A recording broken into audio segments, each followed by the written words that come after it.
All right, let's talk about Brandon Aiyuk. So the draft has ended. So far, he is still a 49er as of recording this video, at least. But I thought it could be an interesting video to discuss should they trade him and what's the logic behind trading him and what's going on. Because obviously, there's been some rumors about it. The rumors, which we don't know how true they are, but the rumors are that he kind of wants a new contract. The Niners aren't sure if they want to pay him the new contract. So there's other teams that are saying, hey, we'll pay him the new contract. Okay, so what's happening? Well, first, let's talk about how good of a player is Brandon Aiyuk, because I think that's kind of the first step. Do we view him as like a solid receiver who's good in a scheme? Well, some people might. There's plays like this, which are zone coverage plays.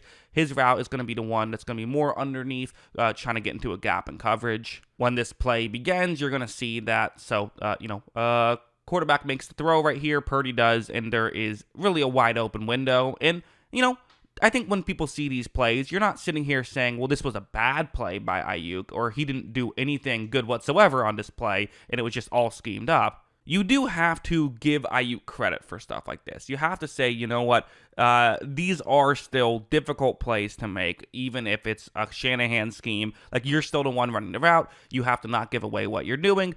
Also, Kyle Shanahan dialing this stuff up makes it a lot easier. I think both things can be true, right?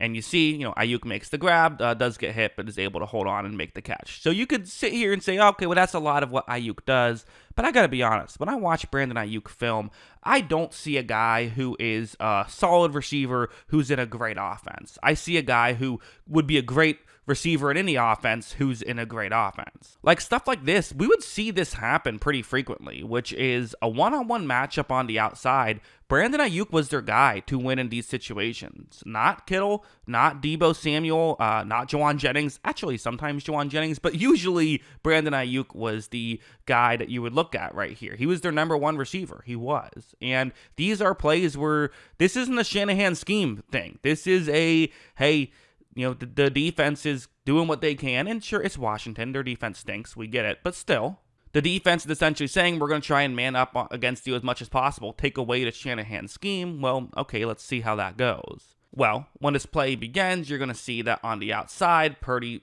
fires one towards Brandon Aiyuk, and he's created a window for this throw to be made, right? I mean, this is just kind of what he would do, is he would be able to win on the outside very consistently, and this is why I think you see so many teams that, maybe don't run anything close to what San Francisco runs, still interested in Aiyuk. Is as good as he is at that over-the-middle stuff, he's really good at all of these stuff. You see right here, really well thrown ball. Aiyuk is able to make the grab and get inside the 20-yard line. But, and, hey, got to give credit to Purdy on that one for sure. But I guess just kind of want to start off the video by saying, how do we view Aiyuk? For me personally, I view him as a really good receiver who is amazing at the Shanahan scheme stuff, but also really good at the other stuff. So that's how I view him. But now let's kind of shift gears a little bit. I think these kind of discussions can, quite frankly, often get pretty baseline and stupid when we're discussing them of like, do you want Brandon Aiyuk? Yes, you want Brandon Aiyuk, end of discussion. Like, that's obvious. He's a good football player. Things are a little bit trickier, though, because you only have so much cap space. Draft capital is valuable. So it's not just as simple as, do you want Brandon Aiyuk? The question is, would you rather have Brandon Aiyuk, or would you rather have $30 million in cap space and whatever draft capital you can get for trading him? That's the dilemma. And so it depends on how much draft capital and how valuable do you view him as a player. Let's assume $30 million is the total. Let's just throw that out there. That's kind of what the top of the line receivers tend to make. Maybe they don't view him as a top of the line receiver. Maybe it'll be $25 million. But let's just, again, for sake of argument, let's make it 30. It could be less than that, just to get things going. A lot of analytics that I've seen and numbers that I've seen suggest that a good starting point for how much a player should get paid if they're not on their rookie deal anymore would be around $50 million per win, right? You got to get a certain amount of wins by guys on their rookie deal, and then for the guys who aren't on their rookie deal, you want to spend about $50 million per win. That's a pretty good ratio, which means that for Aiyuk, he would be worth 0.6 wins, which is, is he worth 0.6 wins if he's getting $30 million? So, $30 million, you'd have to get 0.6 wins. That's the ratio you need. Is Brandon Aiyuk worth that? Well, let's look at this. This is Devontae Adams' Pro Football Focus free agent page where they have a stat That's PFF WAR, which is status compiled, and it's kind of a whole list for another day. But just using it as an example, it's the number all the way towards the right under PFF WAR. Adams has been, worth that only once recently in his career, according to the PFF WAR stat. However, I think that stat isn't exactly an exact science. Don't get me wrong, I like it. I think it's a pretty good one to use, but the obvious difficulty, we have to kind of get into the nuts and bolts of how that stat is compiled, but it's more or less simply what you actually did on the field. All it's taking into account is what you did when you were out there. It is not taking into account you were double teamed, and so someone else gets a one-on-one matchup and they make a catch and get a touchdown. That's added value. That's, wins above replacement that you added to your team despite the fact that you didn't, touch the football. However, that's not included in that stat. So a guy like Aiyuk is going to add more value than that. Adams, in his year where he added 3/4 of a win, it actually probably was, significantly over a win. I wouldn't even be shocked if it was double that because of the added value elsewhere that he brings to the table. So that's an important aspect to consider as well. So even if it's close, you probably would give the edge to, I think you should keep Brandon Aiyuk. I think that his value, for me, is worth more than the 0.6 wins. I think that he would be, even if he's getting $30 million a year, it would be a valid contract, and he would be someone who could be, worth that.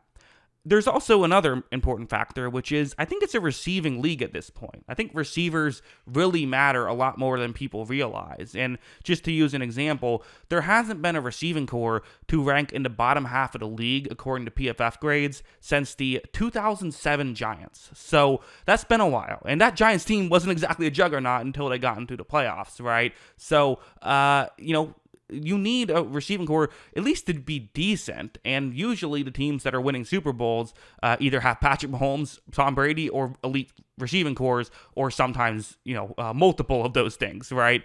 So for me personally, I think if I'm going to even risk an overpayment, I am willing to risk it on a wide receiver because I think they are so important. Now, here is the X factor. So for me, I think paying Brandon Aiyuk is absolutely the right call. If he's a free agent, I'm paying him. I'm trying to get him on my team. It's kind of that simple. But he is not a free agent. He is on the 49ers roster. And what if a team's offering you a first-round pick, or a first and a second-round pick, or 2 first-round picks?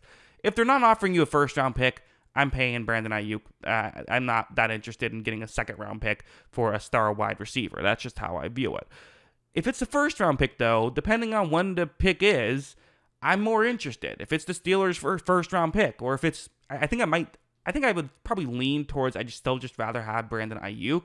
But it's not that simple, because you're getting the first-round pick plus $30 million in cap space. If you can get another receiver who maybe isn't even as good, that could be really valuable. Ricky Pearsall is someone they just drafted with a late first rounder. If they feel like he can do some of the stuff Aiyuk can do, it might not be a terrible idea to spend that money elsewhere and get a draft pick back. It just depends on the draft capital. So basically what I would say is that I do think there's actually a scenario that you could, I could look at. Brandon Aiyuk has been traded. I look at the draft capital and say, wow, good work, San Francisco. I think most scenarios, though, it result in Brandon Aiyuk getting traded and me saying, it's probably not a great idea by the 49ers, because, he is still a really good player. But again, you got to kind of, sometimes you have to make these tough decisions when you're a good team and have a lot of players that that are playing well. But for me, I stick with Brandon Aiyuk. That's kind of how I view it. How do you view it? Let me know in the comments below. Always love hearing from you. And of course, as always, thanks for watching.